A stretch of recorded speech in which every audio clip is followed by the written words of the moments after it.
Get ready. 10 seconds. 5 seconds. Start. I would like to congratulate the Finance Minister for the very good budget that he has presented to us.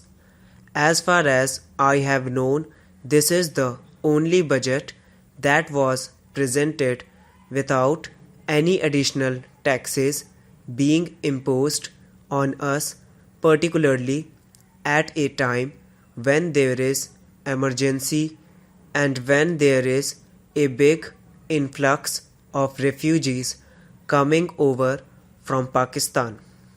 He must be congratulated for having managed to present a budget like this without any additional taxation. Though it is true that there are no additional taxes imposed, quite a number of members have criticized the budget and the proposals that have been presented to us.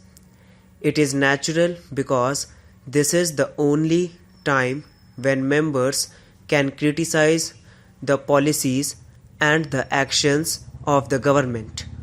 Anything can be taken up and discussed, and the whole administration of the government can be criticized at the time of the budget discussion. But although Mr. Krishnamachari is so clever as to have managed to present such a budget, he feels irritated over any criticism that is made against him or the government. That is not necessary. It is natural and it is the duty of the members to place before the House and before the government all their grievances and also give the necessary suggestions to the government to improve the administration and to remove the defects if any. So it is really not necessary that any member of the government should feel irritated. They are in a privileged position. They are in a position to rectify any mistake that may be there. So they must take this criticism in a sporting way and consider it an opportunity for them to know the mind of the public and welcome such a criticism. Now, for any country, the basic necessities are food, clothing, and shelter. The main criticism during this discussion was that some of the taxes that were imposed last time were not withdrawn. Generally, such a thing is not done. It is true that even ordinary people, the poorer sections of the community, have to pay heavily by way of indirect taxes, and it is quite a hardship on them. But the finance minister's defense was that even if these indirect taxes were withdrawn, not much benefit would go to the public because the business people would appropriate them in the form of profits and in many other ways. We are willing to pay any number of taxes because, after all, people will have to pay to the government to carry on the administration and to face any problem that the country has to face. But the rise in prices is something that is really making the people nervous. It is almost killing the people. The taxes do not matter. It is only once a year that the taxes have to be paid, but the high prices for the various articles have to be paid every hour, almost in the day, and that is what people really mind. Something has to be done about it. Some sort of reply was given, but it was not convincing.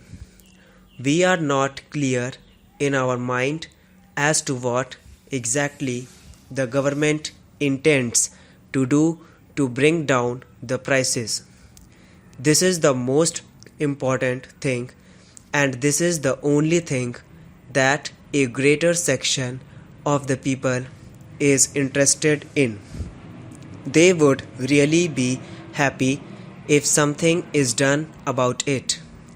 The next thing I said was clothing. Even though so many textile mills are coming into existence and huge profits are being made by the mill owners, the price of cloth is still high. More than all this is the problem of shelter. We have seen during this cold weather how many people in Delhi died for want of shelter. They had to stay on the pavement. It is a disgraceful thing, it is a shameful thing that we have not been able to provide some sort of a minimum shelter, at least for everybody in our country. The cooperation of the big cities must be compelled by the union government to build at least some sort of kutch dwellings where these people can go and sleep at night. Some cheap structures can be put up. We find from the papers that the government are thinking of providing loans for building houses or for purchase of land for construction of buildings and all that. But where is land available? They ask fabulous prices for land, particularly in Delhi, Bombay, and other big cities. Some solution has to be thought of to eliminate this kind of hardship. The next thing is education. I am very glad to say that the present education minister has taken up his work very seriously in all earnestness and is trying to bring about a lot of changes for the better. In many states, they have introduced compulsory primary education and elementary education, and they have also made it free for girls without having to pay any fees. They can study up to high school.